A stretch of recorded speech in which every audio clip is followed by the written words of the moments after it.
జగన్ ఛాంబర్లోకి నీళ్లు ఎలా వచ్చాయో కనిపెట్టిన పచ్చ మీడియా మీరు చూసి తరించండి. అసెంబ్లీలో జగన్ ఛాంబర్లోకి నీళ్లు రావడం సంచలనం సృష్టించింది. ప్రతిపక్ష నేత ఛాంబర్లోకి నీళ్లు రావడం ఏంటని వైసీపీ ఎమ్మెల్యేలు అసెంబ్లీ ముందు నిరసనకు దిగారు. జగన్ ఛాంబర్లో నీళ్లు పడుతున్న దృశ్యాన్ని వీడియో తీసి సోషల్ మీడియాలో పోస్ట్ చేశారు. ఆ వీడియో వైరల్ అవడంతో సామాన్య ప్రజలు కూడా అది నిజమేనని అనుకుంటున్నారు. దీంతో సీఎం చంద్రబాబు ఆశయంపై సీరియస్ అయ్యారు.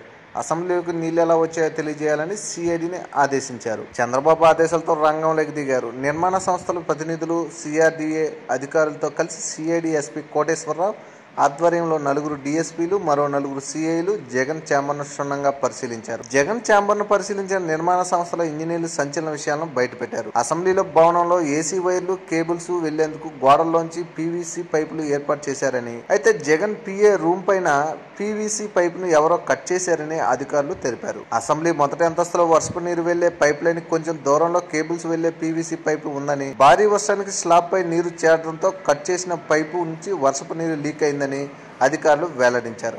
జగన్ ఛాంబర్ పైన ఎవరో కావాలనే మూత తీసేశారనే అనుమానం తొలుత సిఐడి అధికారుల్లో కలిగింది. మరింత క్షుణ్ణంగా వర్షపు పైపును పరిశీలిస్తే వారు అనుమానం నిజమేనని తేలింది. విపక్ష నేత వైఎస్ జగన్ ఛాంబర్ పైన వర్షపు నీరు దిగే పైపు కత్తిరించి ఉన్నట్టు సిఐడి బృందం గుర్తించింది.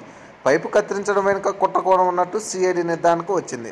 అసెంబ్లీ మొదటి అంతస్తులోకి నీరు రాకుండా నేరుగా జగన్ ఛాంబర్లోకి నీరు రావడం ఇప్పుడు అందరిలోనూ అనుమానాలు రేకెత్తిస్తుంది. నీరు లీక్ అవుతున్న సమయంలోనే జగన్ ఆఫీస్ సిబ్బంది ఫోటోలు, వీడియో తీసి సోషల్ మీడియాలో అప్లోడ్ చేసినట్లు అధికారులు భావిస్తున్నారు. ఆ పైపుని ఎవరు కత్తిరించారనే దానిపై ఇప్పుడు సిఐడి దర్యాప్తు మొదలుపెట్టింది.